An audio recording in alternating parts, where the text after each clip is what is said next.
music is about conveying emotion, and being able to like sit down with a mix engineer and go, look, this song is about my ex-girlfriend, and essentially this chorus, it's like this really needs to hit. Basically, how are you going to explain that to a machine? This podcast is sponsored by Allfeed, a decentralized blockchain solution for the music industry. Produced by Amplitude Ventures, your partners in early stage music tech. David Ronan, founder of RoEx, is one of the most interesting names in AI-driven audio production right now. Today, we discuss why mixing remains a significant barrier to entry and what the future looks like when machines assist in creativity. Music, tech, or where both worlds collide. This is the conversation. Hey guys, and welcome back to the Sound Connections podcast. I've been looking forward to this episode. I hope we can get nerdy. David, welcome. Thank you. Thanks for having me. How you doing?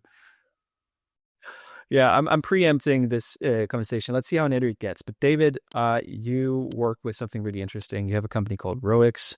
I've heard your company name thrown around in so many different constellations and conversations. So I've been looking forward to this. But David, for the people who don't know who you are, who are you and what do you do? Yeah, sure. I'm Dave Ronan. I'm the founder and CEO of RoEx. Worked in music tech well over a decade now. I'm from Limerick City, Ireland originally. I've worked at Native Instruments. I worked at AI Music, and for the last 3 years, I've been building RoEx. So yeah, lovely to meet you. Great, and also at prestigious positions like head of research from AI Music, and that obviously sort of came to an acquisition of the company. So we have a real expert in the studio. So I'm looking so much forward to this. But could you explain more in detail what is RoEx? What do you guys do? Yeah, at a very high level, what we do is we build tools for musicians and composers, content creators, essentially, to give them the confidence they need to release their music. More specifically, that's like, we're essentially democratizing the audio production process. But more specifically, that's AI-driven tools for multitrack mixing. We're the first company to bring kind of any kind of multitrack mixing tools to market. We also do mastering. We do audio QA. We do audio cleanup. We do audio restoration. Basically, any of the kind of technical challenges that come with audio production, we have like a Swiss Army knife of like essentially tools for dealing with it. And how do users use this? Is it primarily enterprise software? Like how do this play out? Yeah, good question. So we have two kind of arms to the business. We have a B2C or D2C business, and then we also have a B2B business. So on the B2C side, we have our flagship platform, which is called Audoo. Essentially, a musician can come along, upload their recordings, provide some very basic mix settings, and get a mixed and mastered track back in minutes instead of days at very low cost. We've also integrated into some of the major DAWs out there, like Ableton Live, Bitwig, PreSonus Studio One. Actually, we've got Cubase coming as soon as well. That's our kind of main platform. But then we also have another one called MixCheck Studio, which started as a free kind of tool, essentially. You can come along, upload your mixed and mastered track. We'll analyze it, tell you what's wrong with it, and how to fix it in your DAW for free. And we also have this additional tool that we just launched before Christmas that will actually, we know what's wrong with it, we'll actually fix it for you in most cases. But then obviously we have a B2B arm as well. So that's basically all those tools essentially wrapped into APIs and an SDK. Amazing. Well, we'll dive into that and dissect the purpose of that throughout the conversation. But David, you must have come from music, I would assume. Yes. So can we just hear about how do you get into music and get this particular interest? Yeah, sure. I mean, it all kind of goes back to when I was about 15 or so, I would say. Really big into electronic music. That's kind of my bread and butter. I mean, I listen to like loads of different kinds of music, obviously like hip hop and prog rock, you name it. But like I'd say my main thing is electronic music. Was always a big fan of stuff from Warp Records growing up, like Reflex, IDM, techno, jungle, like big Aphex Twin Fan, Boards of Canada, Square Pusher, Autech, that kind of stuff. Yeah, I would say that's pretty much my bread and butter. I guess very experimental kind of electronic music. And yeah, I guess it all started when I first opened up the DAW, which in my case, it was Fruity Loops, which is, I think it's FL Studio now. Yeah, you're familiar with it? You used it before? Yeah, absolutely. Yeah. And like, I remember basically when I opened it, it was just like, what the hell do I do? What's MIDI? Why do I have to use a compressor? It was, it's extremely overwhelming. But I come from a very technical background, I guess. Like I studied mathematics and computer science. And I suppose like I quickly found that like I was probably better at the technical stuff when it comes to music production than the actual making music itself. But I had loads of friends who are very talented bass players and guitarists and whatnot who were not very technical. And I guess I was able to help them, get over those challenges because I come from a very technical background, essentially. So that kind of led me to studying a master's in music technology at the University of Limerick. So I'm actually from Limerick City originally, which was a really fun year of like just applying my technical background to really technical aspects of kind of music and audio. And I guess that's where I kind of learned how to mix and master. Like there was obviously a module in that kind of things. And I guess it was around then that kind of got me thinking, hold on a sec. There's like a creative side to mixing.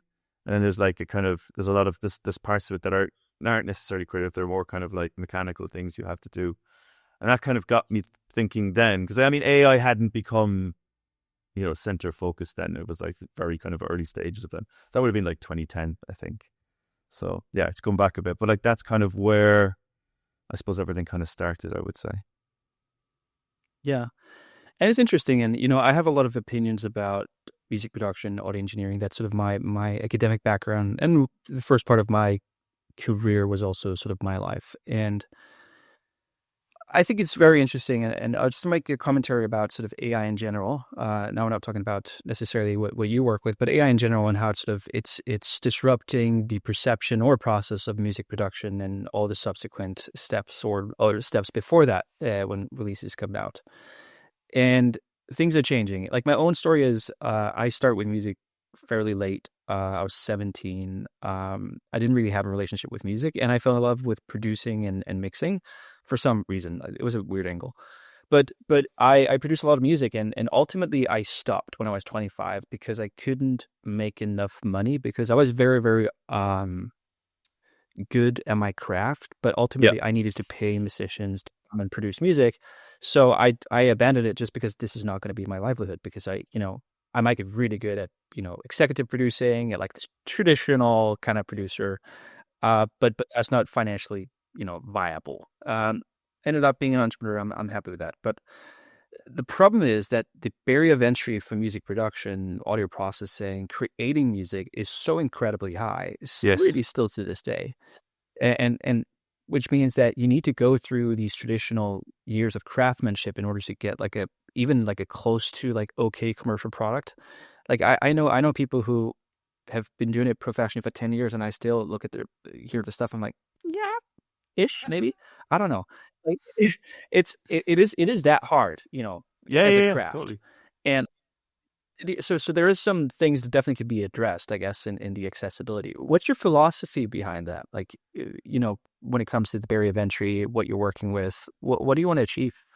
Yeah, I mean, I agree totally with everything you've said. I mean, the barriers are extremely high. I mean, it's a very, like, especially if you're like, come from a very creative background, you're completely non-technical, and then suddenly you have to do mixing and mastering. You're like, as I said, like, what's a compressor? How does EQ work? These are all very technical things, balancing frequencies, dynamics. I mean, like a compressor was mystic to me for quite a while, until I really kind of dug deep. And then that's me, and I come from a technical background. I mean, I can't imagine what it's like for someone who doesn't come from that. You know what I mean? They're just like, what the hell? And especially the thing is, like now, especially, I feel like you've spent, like you could say, like you've said you've met people people who've worked on this for 10 years, and they still don't sound, like really great. Like imagine like you've done 10 years of being an amazing lead guitarist, and then like, and you want to get your music out there, and suddenly you're like, what?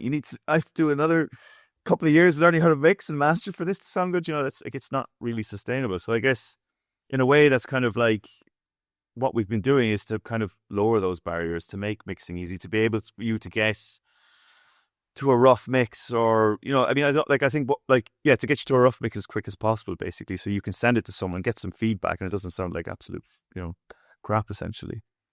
Because Hmm. it's just really high barriers of entry for sure. And what's going to be the ripple effects of, now I'm sort of going a bit to the conclusion of the company before we get really into the conversation, but I think it's interesting. What's the ripple effects you see if we really provide the tools of auto mixing, auto mastering, at least to a level that, you can take something that isn't to something that's quite good? Like, what's going to be the positive effects from that? Well, I guess it's more, I mean, it's like suddenly, I mean, think of it this way: like, if you wanted to get a professional sounding track mixed and mastered, I mean, I know, like, what we typically do is you go onto a market, not unless you know someone, but like, if you go onto Fiverr, and like, it's about $120 to get a track mixed and mastered, and suddenly now you can go into our platform and get it done for $5. So suddenly, you're making it easier and more accessible to people who don't necessarily have the means to get their stuff mixed and mastered. That's one thing. And I guess the end game as well is like how we kind of actually, another thing is worth saying is like how we kind of started the company was we were initially, it was kind of like give you back a mix and that was it, and you take it or leave it. We kind of quickly found that's not necessarily the way to go about it. I mean, it was kind of obvious, but like, obviously you need to test stuff as you go along. But we found that like, we don't really want to be a replacement for the mix engineer. We want it to be assistive.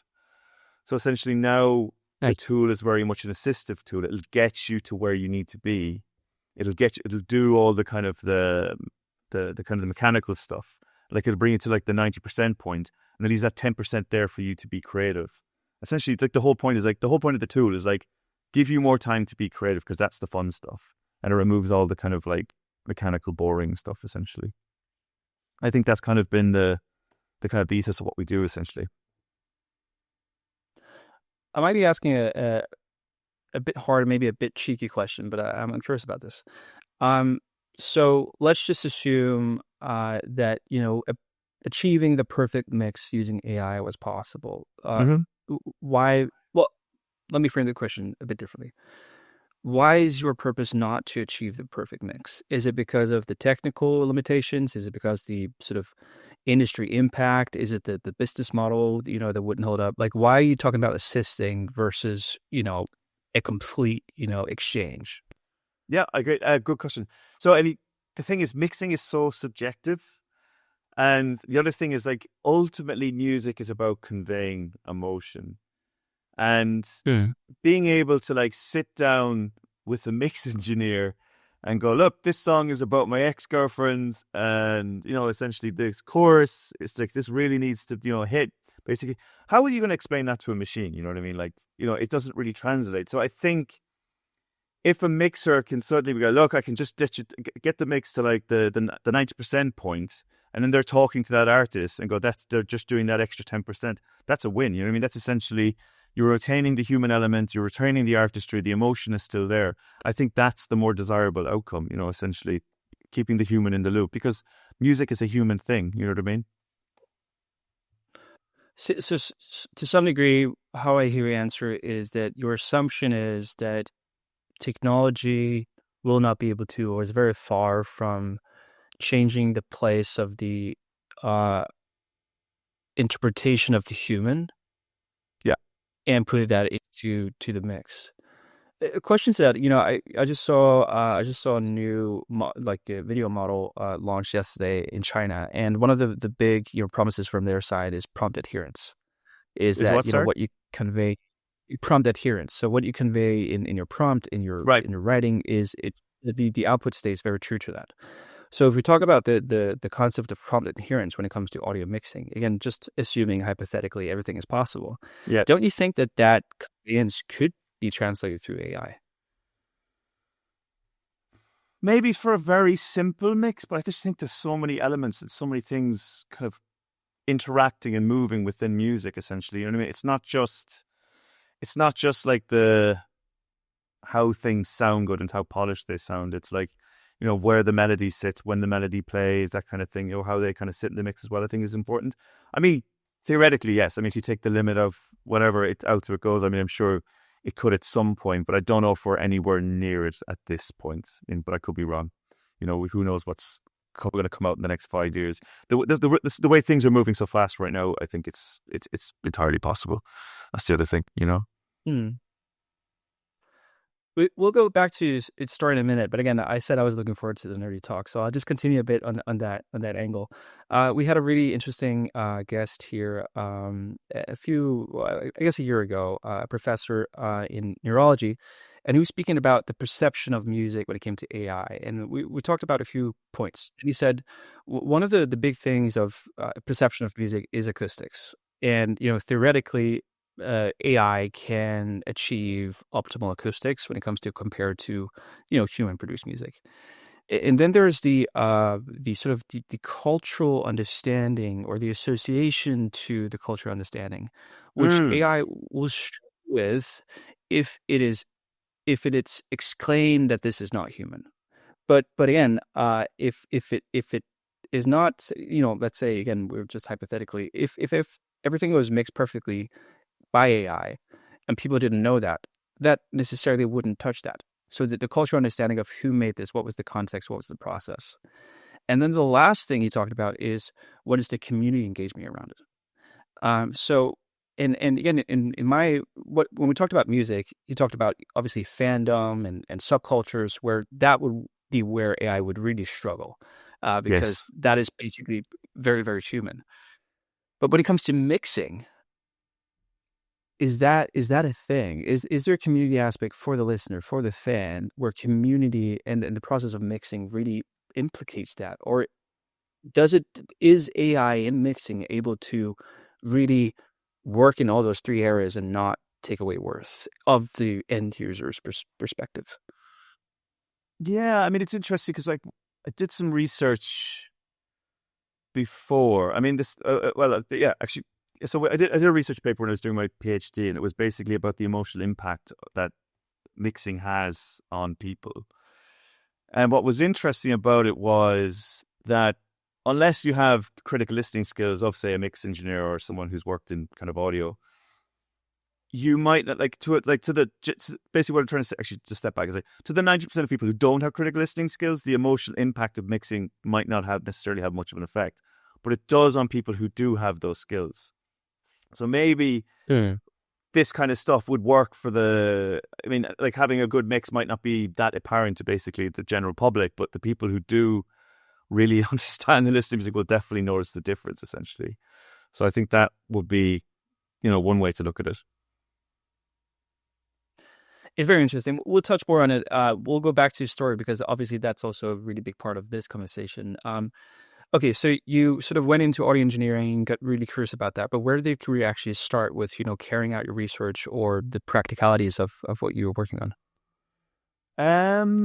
I guess when I finished my master's, I did, it was quite a technical master's, and I was just and then I moved to London for broader opportunities. I always knew that I wanted to go back and continue on the music tech path because I kind of drifted off into doing kind of other engineering stuff. And then I'd heard about Queen Mary University of London, which is one of the largest music tech research groups in the world. And I heard about Professor Josh Rice, who's one of the founders of Lander. And he had a research group that was focused on intelligent audio production tools. And I was because I really enjoyed learning how to mix and master during my master's. I was like, okay, this is perfect. I'd love to have a chat with him. So we had a chat with him. I had a chat with him basically, and he told me about the topics, and I was just like, this you're solving the thing that I had thought about. And I was very interested in my master's, so I applied. Basically, I ended up working at Queen Mary for 4 years and doing intelligent audio production tools. And I would say I did a very it was a technical PhD, but it was also a lot of it was talking to mix engineers, understanding their workflow and how they work, because essentially that's what you're trying to replicate. And it was looking into how emotional mixing can be as well, which I mentioned already. So I got a really nice kind of nicely spread out balanced masters, but it culminated in me building basically an AI mixing system by the end of it. Yeah. Somewhere in between there, I'm sort of a bit in doubt about the chronology. You also were at AI Music and you were at Native Instruments. Where did this fit into that whole picture? Yeah, good question. So in the middle of my PhD, I took an interruption basically to go work at their research team in Berlin, in their offices in Berlin. So that was there for 6 months. Had a really good time working there, learned loads. Yeah, I was working with some of the real core members of the team who brought some of the great, like a lot of the great products that they brought to the world. Yeah, it was just like, because it was getting to like take a lot of the theory of machine learning and all the stuff I'd learned basically to PhD and actually applying it to building really cool tools. It wasn't AI music didn't happen until I finished my PhD. Basically, I finished my PhD in London, and I had obviously very little money because PhD life is quite tough in London, and I had no startup experience other than obviously Native Instruments, which I don't think you would class as startup at this point anymore.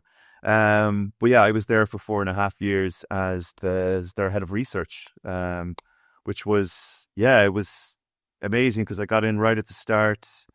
Even at the start, I think we were doing B2C before we kind of pivoted to doing kind of B2B. So I was there from the very start, where it was an incredibly small team figuring out lots of things and experimenting and just exploring to like right up to the end where we're very focused on what we knew and we were building. And yeah, I mean, obviously take a step back, what we were building was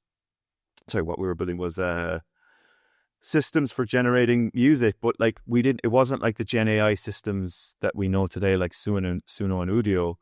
What we were doing was we had a team of music producers who were creating loops and samples, and then we were using AI to essentially stitch them together, still retaining the human element of like music creation and creating new music out of it. Like, so you could go, okay, give me a 45-second house track in the key of A minor at 130 BPM, and it would basically generate it for you. And I would like, okay, you'd be able to tell it where the drop would come, and it would just do it. And yeah, it was very successful. We ended up being acquired by Apple, which is pretty awesome. Amazing.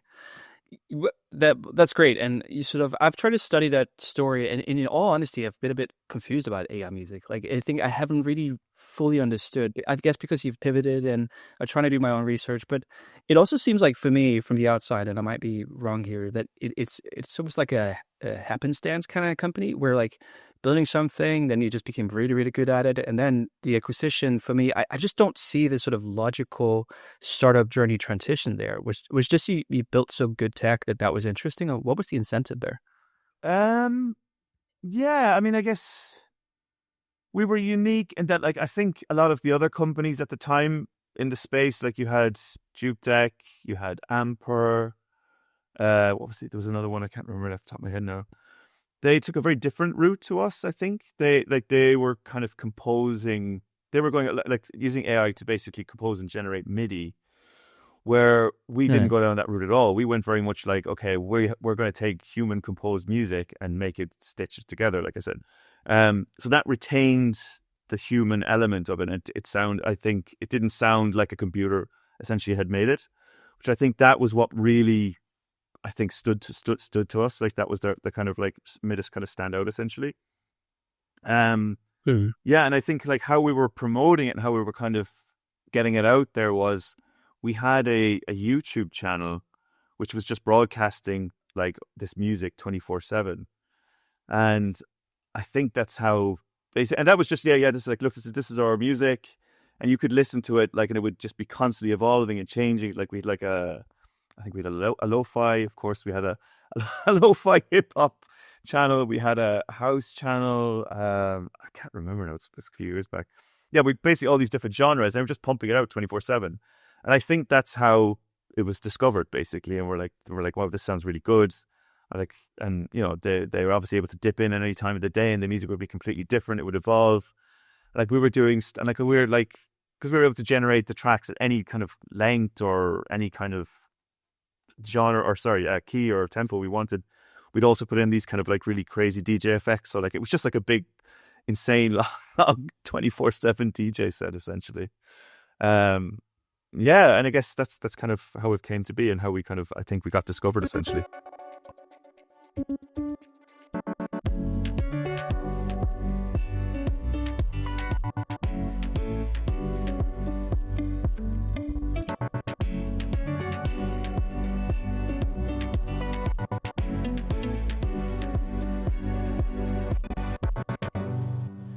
And getting acquired by Apple, again, I'm just making assumptions. You can confirm or say if it's not correct.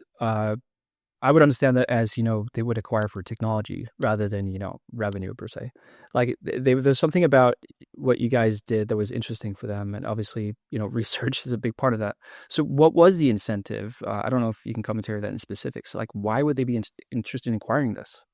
Yeah, I mean, I can only really speak from a high level because obviously a lot of stuff is confidential. But like, I mean, it was very much the technology and the team. They were very interested in. Like, we were generating revenue, but I think for them, I mean, it's kind of Apple's typical playbook is that it's tech and team. I think they're most interested in and the vision and where we were going to take it because we were like pivoting for a few years and figuring out like it was only kind of when they came along that we were like, okay, this is the way. We had our path essentially. So, and the visions aligned. I would say that was kind of what worked out well. Hmm. There is a big leap from being a researcher, like PhD job, Yeah. startup obviously with AI music, begin, but still as a part of a team, and then going on your own to found a company. That's a big step, and I think it's not far removed from academia, but to some sense it definitely is. So Oh yeah. why did you do that? Like why incentivized? What was the thing you wanted to do that was different? Yeah. I mean, that's a great question. I guess like because I was working as an engineer before I went back to the PhD, which kind of deprogrammed me from thinking like an engineer to think like a researcher.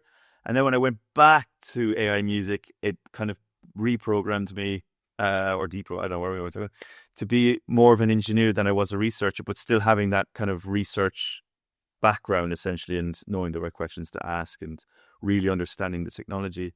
I guess the thing was like I knew at the end of my PhD that I had like this intellectual property around mixing, but like and no one had done it before. Like obviously there's mastering was done, like AI mastering was done by Lander. There's been many people who've kind of copied it since, but like no one had done like so I knew I had something unique. But like I knew that I didn't have the ability to start a company then. Like I wouldn't know what to do and I think having worked at AI Music was like the perfect opportunity. I mean, the founder of AI Music, like he'd previously exited companies before for very successfully. So being able to learn from someone like that, I think, was very attractive for me. And I did learn a lot from the founders essentially. And like basically by the end, I knew okay, I've worked at a startup that's like successfully exited. Like now is the best, that for me, I was like, this is the best time for me to start my own. I know what works and what I know what doesn't essentially. So it gave me the confidence to do it. So yeah, I turned down a job at Apple basically to start RoEx, which was hugely risky at the time. I had a 9-month-old daughter. I mean, my partner was just like, "Are you sure?" I was like, "I'm pretty sure." And I'm like, I mean, obviously at the start it was extremely daunting. Like, I mean, starting a business is tough. I mean, it's no one knows who you are. You just posted stuff out LinkedIn, hoping it sticks. You don't know what works. You don't understand marketing. You don't understand BD. There's so many things you just don't get. And yeah, I mean, I'm so glad I did it, obviously, because the company's successful today. But like, it's scary. It is. But yeah, I don't think I would have done it without having worked at a startup. I think that was definitely crucial in basically what I've done. That, that's amazing. And I can recognize myself. I jumped out as a full time entrepreneur when my kid was, I guess, 2 months old. So I was equally as reckless as you. Yeah. My first kid. Uh, the difference was that I didn't really have much going for myself. Like I've always been, pretty good at what I do, but like, yeah, I didn't have a shiny career. For me, that was just like, you know, the next thing in line. And then I kept being stupid for enough years to something to make sense now. But, um, yeah, but like, what did your partner think about this? Like, for real, like you come for something extremely successful. And yeah, of course, you might be sort of, oh, you can argue, I've been at this company, I've seen that can happen, and there's sort of this backstory. But the reality of entrepreneurship isn't that until it happens. So there must have been some internal conflict there, I guess. Yeah, I mean, it was more like the way I saw it, and the way, and like she's very, very, very supportive. Obviously, that I did it, but like it was like okay, I could go to Apple, and I'm sure it would have been it would have been a well paid job, and it would have been, very cushy existence, I'm sure. But like I knew, and she agreed that like after I'd be kicking myself after 4 years that I didn't, that I know that I would live with the fact that I never tried. I think that was it for me. And the way I saw it as well, it was like, look, what's the worst? One of the worst things that happen is like you try it, you fail, but at least you tried and you have X amount of years of the experience of trying and running a business. And at least those you will have, like there's skills and things you learn there and life experience that no one can take away from you. I think that was my kind of mindset going into it. I think I was lucky as well to have obviously a very supportive partner and having supportive family and very supportive friends. They're just like, just go for it, essentially. If you're gonna, like, I knew I'd regret it if I didn't do it, and I'm so glad I did. And I think you probably felt the same way. Yeah, I can also imagine like you personally, being surrounded by a professor, founding Lander or founding partner of Lander in native instruments, then AI music. Like you were exposed to startupping enough that you sort of also had a sense of what you went into, I guess. I, But how does this sort of? Sorry, you can I was respond just to gonna that. say, yeah. I mean, I will say one thing, and I think it's important. Like, I was lucky. Like, not all people have the I had the lucky thing where, not the lucky thing, but I had some intellectual property for my PhD. So like I wasn't going into this with a Yeah. blank slate. I had an advantage. That's the other thing. Like, I'm not gonna say that like I was like a lot of people, they're just building stuff from nothing. That could add on an extra 2 years. I had something. So that I did have an advantage. So it's also worth saying I'm lucky in that respect. Yeah, no, that makes sense. That makes sense a lot. But how did it progress? So, okay, you sort of go out of AI music and then you start this company. Like, did you? How did you sell? Like, what did you sell? How did you build it? Yeah, I mean, yeah, because like it was like I basically because the stuff in my there was like obviously the stuff I did in my PhD was like stuff that would run in a lab, but like some of the IP was valuable, so a lot of it wasn't basically. But like it was stuff that like you had to run on a computing cluster, which could give you like, I think this, like, the original prototype could only work in mono. It could mix only 20 seconds of audio. It could only mix like 4 tracks at once. It was absolutely useless to anyone. So that was the first, yeah, absolutely useless. So I was like, I would take a day basically to give you a result. So the first challenge was like to get that into some kind of usable format. So that was basically taking all that lab code, and I obviously had all these ideas of how I could make it into a useful product and converting it all into C++. Like I've been programming a long, long time. I think I started programming when I was like 9 or something like that. So I'm fairly adept at that. But like it's still a challenge. Like we didn't have ChatGPT then, so it was like having to like dust off the C++ skills and basically just build the essentially like an SDK, or it was kind of like half Python, half C++ structure to basically turn it into an API. That was my first like task was like, okay, and this needs to be in an API. I knew absolutely nothing about web programming. I'd never built a bloody web app in my life or anything like that. So I like obviously came from a very R&D background. Like I knew how to do DSP, I knew to do machine learning, I knew how to build programs. But like to do anything like customer facing like that was like, forget about it. So yeah, it was like having to learn how to become a web programmer was the first thing. That was the first thing, like learning how to use Python Flask to like build the app. Then I was like, then it was like, okay, do I have time to learn how to build React, to learn React? No, because like that was the other thing. I was reading so much stuff online about startups. Basically, just like, it's the quicker you can get to market, the better, because of the feedback loop, because people will tell you it's crap or what to improve. So I was like, okay, do I learn React? No, okay, I'll just do it in HTML, CSS, and that was it. Like I basically built this like extremely basic um, web app that like had no like snappy, nice web apps that we're used to now, and just launched it, and met some very, very great people along the way who helped me kind of like shape it in terms of a product. Like Ed Newton Rex, the founder of Juke Deck, he helped me a fair bit at the start, gave me some really wise kind of words on what to do. But yeah, it basically launched it somehow. I just did a lot of guerrilla marketing on Reddit and stuff like that, and managed to get my first customer on the B2C thing. It was, and like, that was such a great feeling. And it was like, oh my God, someone's actually paid for it. Someone's actually made a mix. They're happy with it and they paid for it. And that was what allowed me to do a Amazing. pre-seed round. Yeah. And that was it. And like, that would have like all kicked off in January 2022. Yeah. And I think I didn't get like first customer till September or something like that year. And then we did the pre-seed rounds the end of that year. So that was kind of thing. And then I had the other problem was like I had to spin out from the university because some of the IP belongs to the university. So I had to like get all that stuff squared off with the legals and stuff like that. So that was also a very challenging and tedious part of the journey. Well, how did you finance this? Is this from savings? Because I can imagine one thing is you working, but compute cost and like all of this doesn't sound cheap. Like, how did you do that? Yeah, partly my own cash. I put a lot of my own cash up front, which I was then later kind of able to recover some of it from the business. The university was able to give me a grant of 50K. I can't remember, that kicked in a bit late, but I was still able to kind of recover some costs from that. But then it was like free credits from Google definitely helped a lot.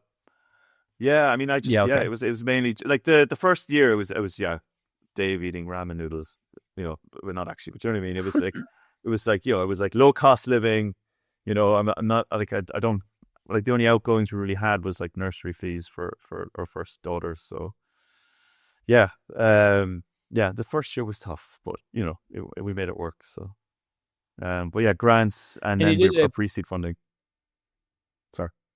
the pre-seed funding. Did that come from like industry people or like who understood this had potential? Yeah, it was a UK VC called Hatch Ventures who've been absolutely amazing. They reached out to me. I wasn't actually really raising at the time, but I was like, look, if they're like, and had a meeting. It went really well. They really liked what we were doing. I mean, the other thing is like, I would say they really understood the potential that like we were a spin out. The tech was already there. It just needed to be commercialized. So I think that obviously really helped as well.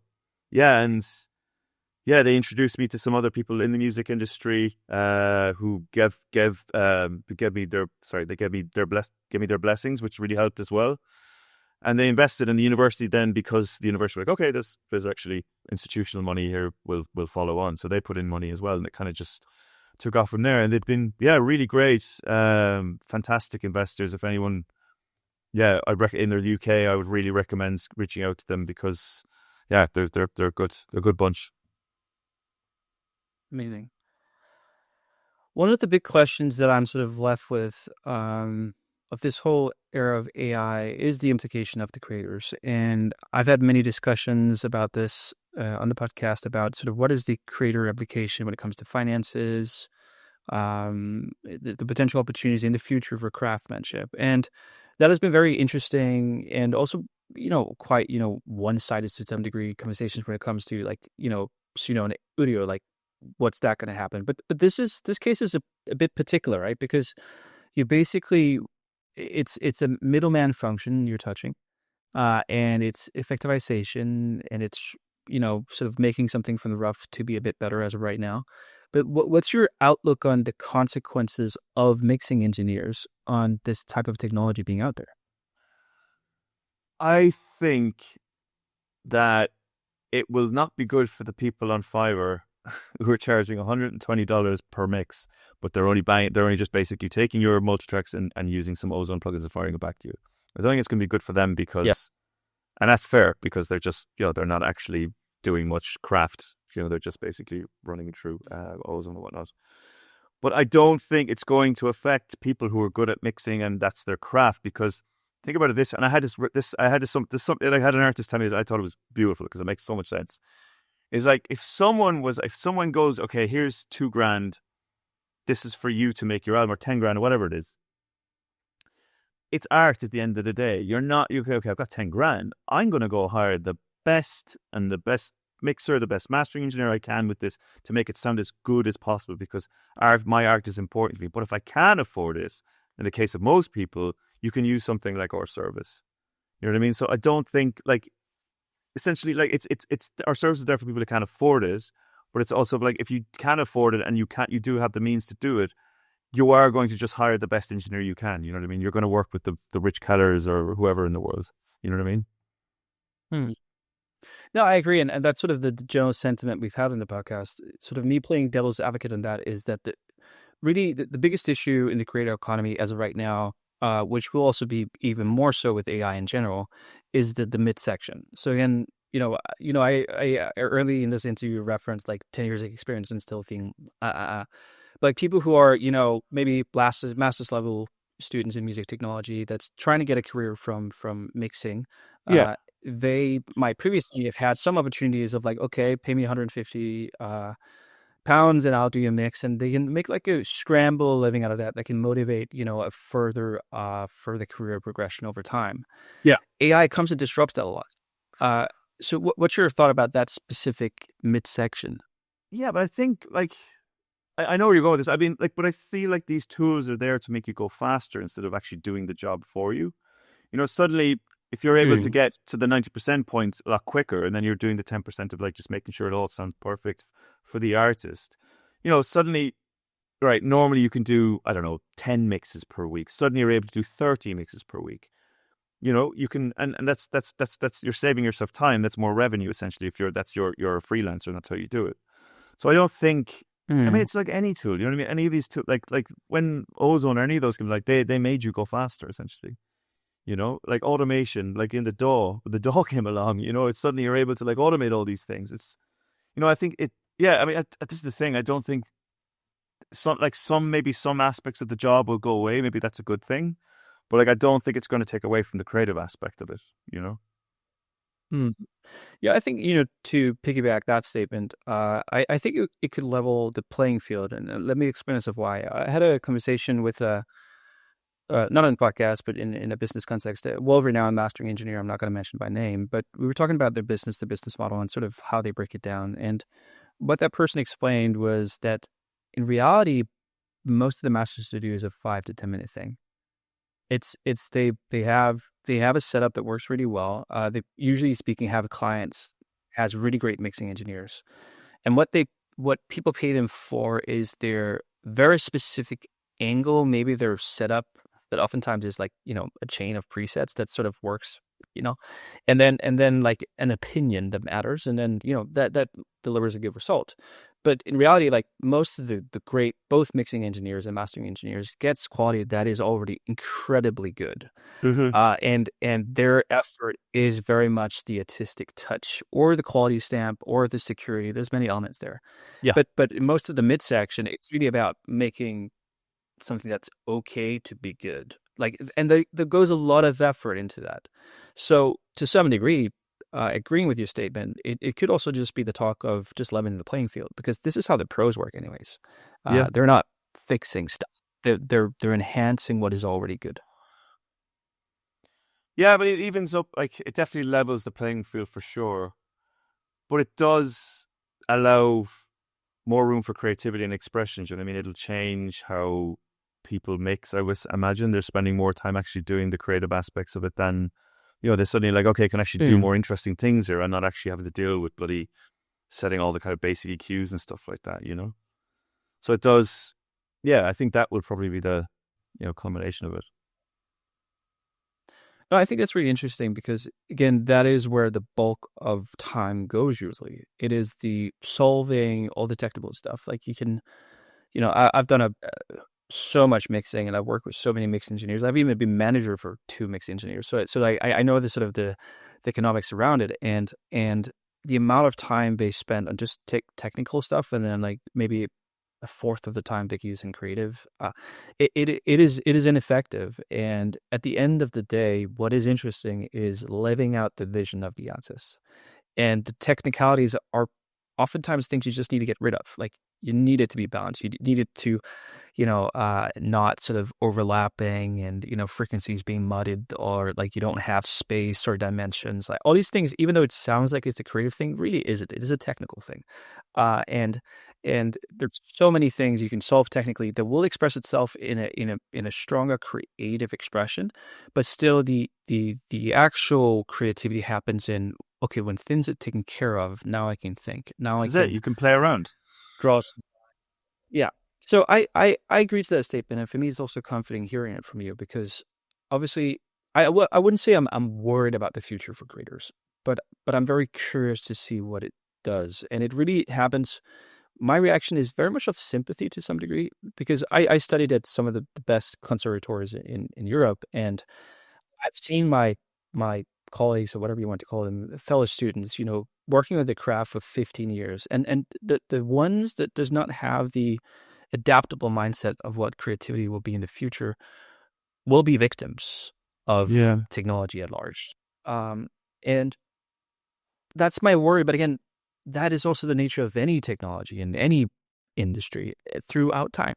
This has happened over and over again. Yeah. I mean, just an interesting anecdote. I was chatting to a colleague of mine yesterday about kind of obviously where AI is going, and he was talking about pseudonymity, and we don't have, like, I'm sure it's been talked about. We don't need to go into like the ethical side of it, whatever. But like, what he's seeing and what he's hearing a lot, because he's a mix engineer, and he's seeing a lot of artists that he worked with. They're using Suno and Udio to generate something, but they're not taking the full track because they're artists themselves and they're creators. Why would they? It's just a gimmick. Essentially, it's quick, it's instant gratification. What they are doing is getting the stems or the source separated stems, and they're essentially sampling parts of it and using that within their works. I think that's interesting because essentially it's just sampling when you think about it. I mean, obviously we don't have to talk, let's just assume these are all ethical and we're all good, but like that essentially is the same thing that, we would have done before. You would sample hip hop records and old funk and soul for like drum and bass. And I think what's interesting is, like, for me personally, as someone creating music, I'm not very good at like programming drums. But being able to have tools, I can just type in, prompt something. I need a kind of like Boards of Canada, lo-fi, blah, blah, blah, whatever. And I can sample that. I'm not then having to trawl through loads of like original recordings and blah, blah, blah for things. It's essentially the same thing. I think that's really cool. I think that's interesting on how things are going. And it's just making life easier. You're suddenly able to get to where you want to be faster, essentially. You know what I mean? But obviously there is the fact that sooner or later you haven't been trained on all the good stuff. But we don't need to have that discussion, obviously, because it's been discussed to death. Yeah, it has been discussed to death. Obviously, there's new changes in the story now with licensing, equity, and ownership and lawsuits. But again, that's a different talk. I think this has been incredibly interesting, and I'm very happy that it has been nerdy. But before sort of we close up the conversation, David, I would just love to know, like, where are you bringing this company? Where do you see the future hold for the technology, your company? What's going to happen? Yeah, I mean, I guess like we're at the moment we've just launched an SDK, so we hope to be proliferating through as many DAWs as possible in the future. Because it's there to be used on mobile devices, but more in a kind of actual use case. Like, we're very much been focused on music. We love music, that we come from music, but like our tech has immediate applications in film and TV post-production, not necessarily even film and TV, like for UGC creators, because obviously there's audio that goes into that. So the tech is very applicable there. A lot of the same problems exist, but maybe it's more dialogue focused. So we're planning to take it into that next, and then obviously video games as well, because it's the same problems. Where it kind of gets used, the other thing we've kind of bought it up against a lot is, like, you probably hear this yourself, is like people don't necessarily want to upload stuff to cloud platforms, because they don't trust AI companies, because they're going to train on the thing. Like, we don't train on anyone's content. Like, it's in our T's and C's. We're blue in the face from saying it. And like, how we're addressing that now is we're actually going to build local versions of our technology. So you don't have to send audio to the cloud. We're putting our models, they can run on your computer, do the mixing there. Actually, you don't even need to and the beauty is you don't even have to spend time uploading stuff. So I think that's where we're going with on-device, on-prem, basically. So then people can work with unreleased material and there's no kind of fear of that, like it's going to be trained. So yeah, that's where I think things are generally going anyway. I think music AI that we work with, they're moving that way as well. Like, they want their models to be able to run on device, essentially. So there's no, essential training going on. Amazing. Well, David, it's so interesting to follow RoEx. And again, as I said, I've heard about you guys so many times and LinkedIn. And obviously, this is a space that I'm very interested in. And the more that I learn through technology, now Amplitude, we have around 40 developers and we have a lot of professors and academics and ML and AI. The more fascinated I am about how you can actually really create these hyper specialized solutions and actually solve problems. And what we miss in the music industry a lot of times are these experts that are willing to take on these comparably small problems and market opportunities and just doing it incredibly well. And we need these companies. And I think that makes music technology more interesting. So thank you for doing your part. My pleasure. Yeah, really enjoyed the chat.